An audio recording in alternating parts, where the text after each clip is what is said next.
The World Health Organization report has stated that obesity has reached epidemic proportions globally, with at least 2.8 million people dying each year as a result of being overweight or obese. The UK's National Health Service report from May 2020 states that obesity was a related factor in 876,000 hospital admissions, with over 11,000 of these directly attributable to this condition. 67% of men and 60% of women are considered to be overweight or obese. Professor Patrick Prawn here, with this week's edition of Primates Environmental News. A healthy environment is managed and controlled by healthy people. Here in Primasia, we work hard to ensure that everyone understands the importance of eating healthily and taking regular exercise. Our expert in all matters diet and exercise is Caterpillar. He spends a lot of time in the gym here on Primate Island and works closely with the trading market and Yum restaurant to make sure that the produce we eat is healthy. I'll just give him a call.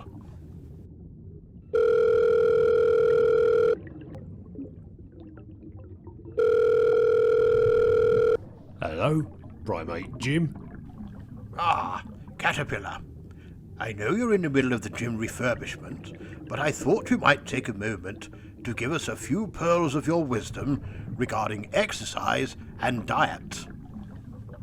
Hello, Professor. Well, yes, I am in the middle of some redecoration, but it's a lot quicker when you've got paintbrushes in 4 of your 6 legs. We all know that exercise is good for you in general. It helps to keep your heart healthy and stimulates your brain through the release of essential chemicals, which make you a lot happier. Exercise also keeps your muscles healthy and your joints flexible and supple.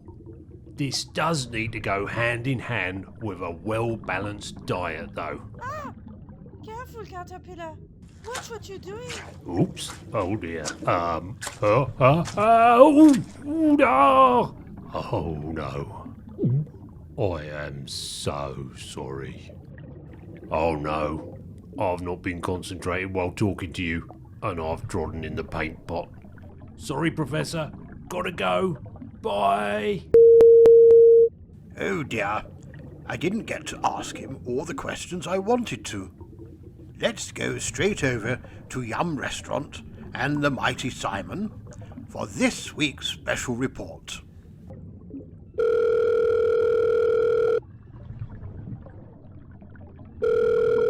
Hello, Yum Restaurant. Simon speaking. Hello, Simon. I'm afraid Caterpillar's trodden in something. Ugh, oh dear. Oh no, nothing like that.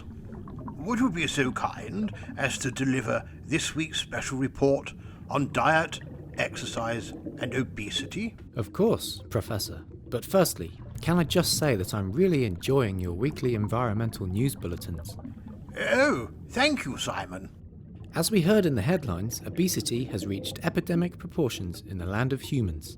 Here at Yum Restaurant, we are extremely careful to ensure that we don't overload our customers with calories. Our menus are therefore designed to make sure that our meals have a healthy balance. Here in Primasia, we even have to cater for the enormous variations in size. Take Hugie Hippo versus Debbie Dung Beetle, for example. In general, in the land of humans, an adult male should take in around 2,500 calories per day, and a female 2,000. It is also recommended that your daily calorie intake should be made up of 45 to 64% carbohydrates, 20 to 35% fats, and 10 to 35% protein. If the intake exceeds this, you will need to exercise more. For example, at an average walking pace of 3 miles per hour, you would need to walk for about 52 minutes, covering 2.6 miles to overcome eating a burger with 250 calories. Professor, we know it makes sense from a health perspective to regularly exercise and manage your diet. But how does this affect the environment? Thank you, Simon. And I'm glad you've asked me that question. When humans talk about the environment, they invariably link it to weather conditions. Everything we do impacts on our environment. Exercising regularly and eating healthily will reduce the need for doctor's appointments and hospital visits.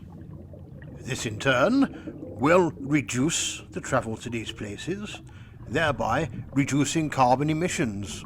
That is just one example of why exercise and diet is key. Finally, the word for this week is dopamine. This is a chemical that is released during exercise that helps to make you feel happy. You have been watching me, Professor Patrick Prawn, with this week's environmental news.